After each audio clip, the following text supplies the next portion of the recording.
What's up, guys? In this video, we're going to be going over the basics of the HTTP package in the Go standard library. So if you are a backend engineer looking to get into Golang, or you just want to have a taste of what it's like building servers with Golang, we're going to be creating this to-do application where we're going to go over CRUD operations, and we're going to have our client, which is going to be our terminal, our server, which is going to be the backend we're making, and our database, which will be an in-memory database. It's just going to be an array for the sake of this video. So yeah, let's jump into the code. So to get started with code, we have this empty and fresh directory folder. We have nothing in it. And to get started, we're going to run the command go mod init and our application name to do. And what this does is it creates a go mod file which contains some information about our project, including the current Go version you are using. I'm using 124, and yep. Moving on, we're going to be creating our directory where our entire application is going to live in, and that folder is going to be called API. Who could have guessed? So in API, we're going to have our root file, which is going to be our main.go. And this is where all our entire application is going to come from, is the Adam of this application. And we're going to call package main and create a function. Our function is going to be called main, has to be called main too. And to get started with the HTTP package in the Go standard library, we're going to call the method HTTP listen and serve. Yep. And if we take a closer look, HTTP listen and serve expects two things: an address and a handler. If you are a backend engineer, you probably know what these two are for, but if you're not, our address is where our application is going to live locally on our system. So whatever port we choose is where our application is going to live, given that it's open and it's available to use. And our handler is a function that basically implements the HTTP response, writer, and request. So it's an interface actually that implements this method. So yeah, just copy the name of this because it's going to come in handy. And to get things started, what we're going to do is create a struct, because we are going to hold some information about our application there, and we're going to call it type. I can't spell application, and it's going to be a struct, and our address is going to be here. No, don't be capital letter, please. And it's going to be of type string, then a method. We're going to call this a shorthand. Really, a lot of shorthand is being used in Golang. Well, you don't have to use it though. And our method is going to be serve HTTP. And we're going to do something here. If you remember, it needs to implement the handler, and our handler needs to have the response, writer, and request. And I'm going to show you just how important that is. So we're going to create an instance of our application here, and our address is going to live on port 8080. Can't type. And here we're going to say API address, and if we call API here, we're getting an error, and it says cannot use API variable of type application as HTTP handler value in arguments to HTTP listen and serve application does not implement HTTP handler. And this is what we have, but this is what it wants. So if we give it what it wants, we should be okay. And no more errors. But to show even further, if we had any more arguments to it, we're going to get our errors. Because apart from age being undefined, it does not satisfy the serve HTTP method or interface, wherever it is. Yeah, so all of this is nothing yet. To have something to show for, we are going to write something, and response writer request. This is another shorthand, and our writer, we're going to write not you, yes, and we're going to say hello world, because what else would we have written? Hello world it is. And we are going to curl into, not curl into it, go run main.go. That would not work because we need to cd into API where main.go lives, and go run main.go, and we see nothing is happening here. We expect nothing to happen because we are not printing anything here. If we do this fmt, we call the fmt package dot print line, and we say server is listening on port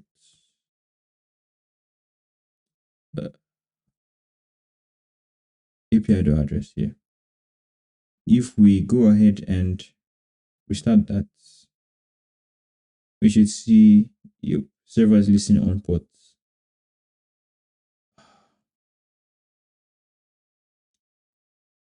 Yeah, this should not be here. Exactly.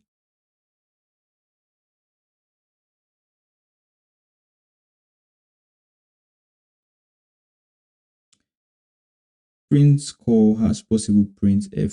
Okay, yes, we're meant to call print f here, and yeah, it's listening on port 8080, and we can call into 8080 here. So to do that, we'll say http, am I doing this right? Localhost 8080. Hello world.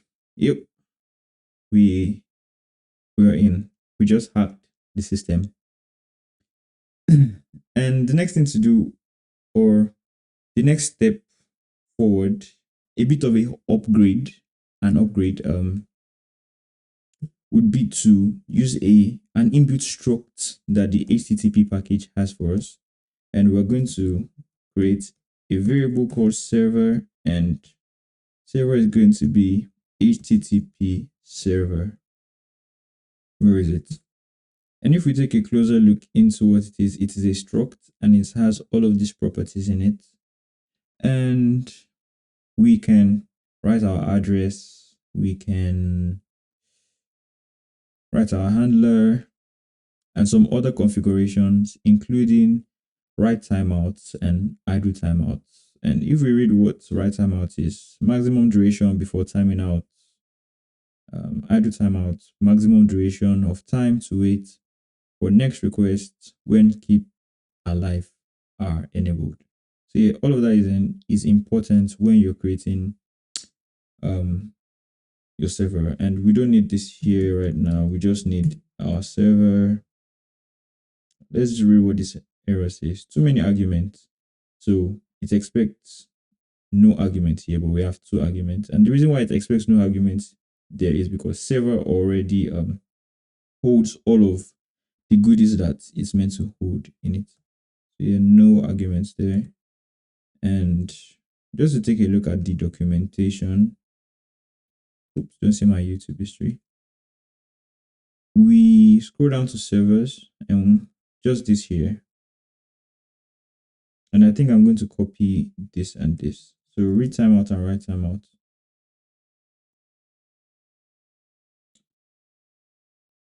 And paste it in here.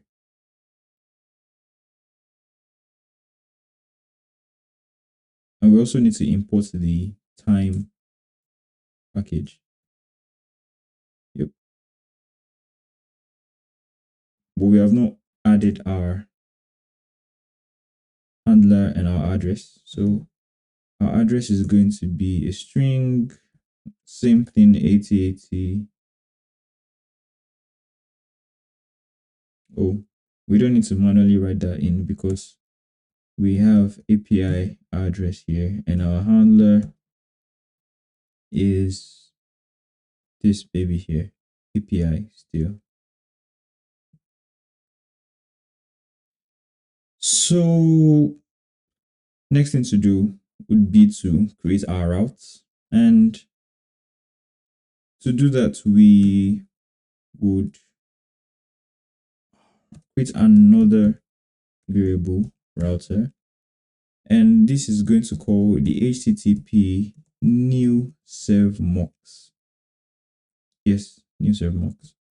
And new serve mux is a mux.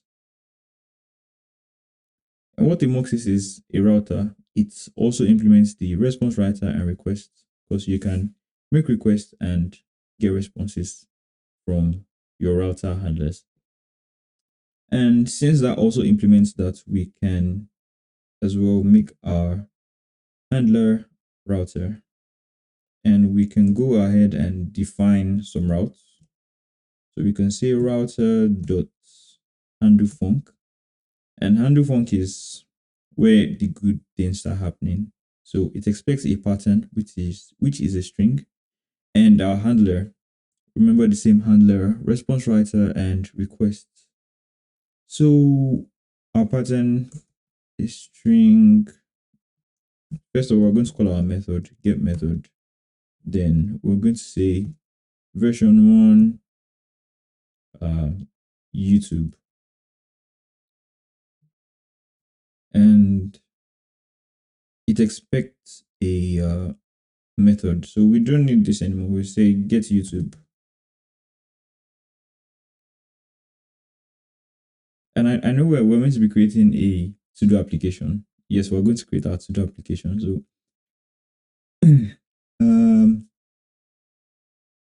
get YouTube, yes, API.get YouTube. And if we say get YouTube, we would always need to restart our server because there's no way to hot reload right now. And if we call into this, we should see not found. Yes. But if we go into version 1/YouTube, we should see get YouTube. So you can already imagine all you can do with just this. You can create as many minions of handle funcs you want and write your handlers like that. So I think it's time we actually jump into creating our to-do application. So if we remember on our to-do application, we have get all tasks and create a task, get task by ID, update our task and delete our task. And for that, we'll create another file because this file is beginning to get crowded. And we're going to call that same package here, package main. And our handlers are going to live here. Scribe, because it doesn't implement that. We can take this out and nothing breaks, hopefully. Clear. run the same command. And go run main.go does not work anymore because we have more than one file in that directory. So we can say go run star, which says all files that include .go in them. So our server is listening, and if we make the same requests, we are still getting YouTube. And we can call this get all tasks. And we can already imagine, since we can get all tasks, we can create multiple instances of this. Create tasks. Get task by ID. Update task, obviously by ID, and we can delete tasks.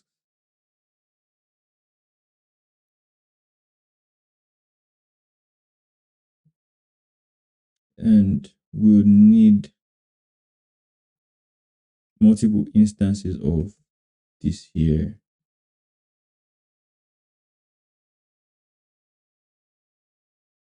So get all tasks, create tasks, get task by ID, update tasks, and delete tasks.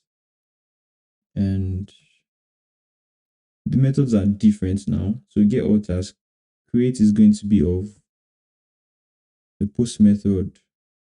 This is also going to be get. Update is going to be a put method, and delete is going to be a delete method. Yeah, so these are the HTTP methods we're going to be using for this, and not YouTube anymore. Tasks.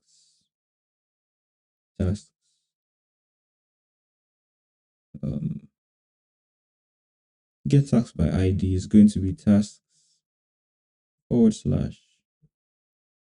ID, or I think it's this. Update tasks is going to be tasks, and delete task is going to be also tasks / here.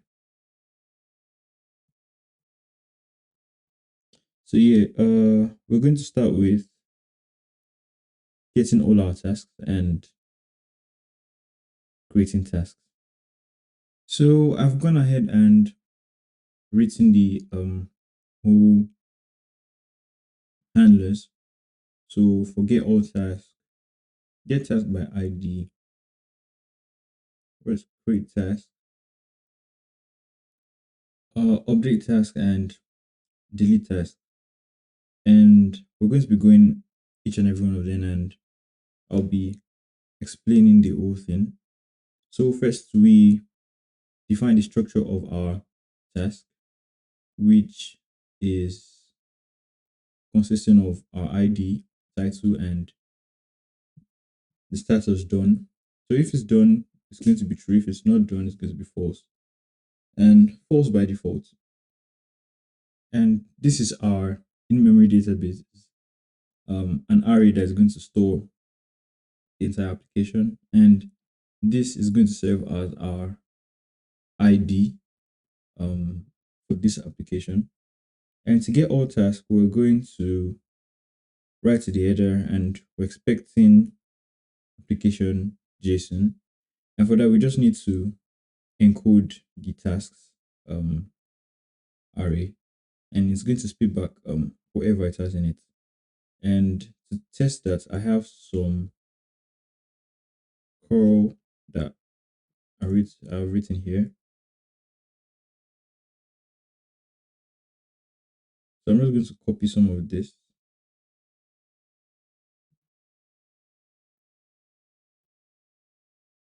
and put it in here. I'm going to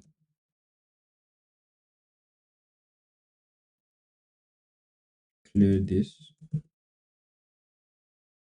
and run that command. And by default, we should get an empty array because there's nothing in our task yet. But if we attempt to create a task with this, and we need to comment that back. Yeah, we would see that it was created. And when we try to get back our task, we should get our array with one value in it. And if we go further to create our task and change some of the value,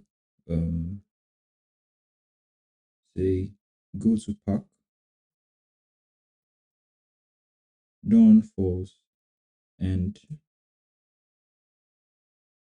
we get our task, we see we now have two IDs, two values in our array. So yeah, that works. And if we want to update our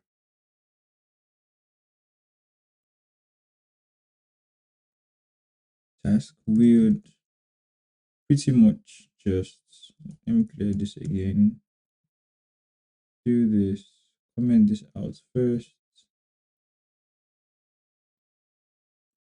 update task, read the book, change it to true. It's been updated. When we call our task, we see this is now true. And to delete our task, we would call delete on that endpoint, and we could say curl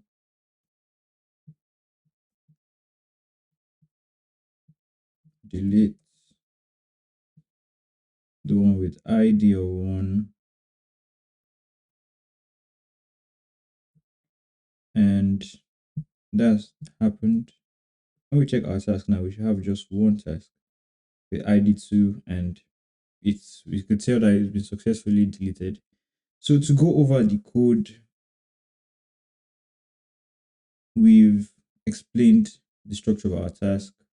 This array serving as our temporary database, an ID to keep track of the ID. To get all tasks, we are setting our headers, application of J or JSON, application JSON, because that's what we're expecting. And we're just going to encode the task, and it's going to spit back our array of tasks.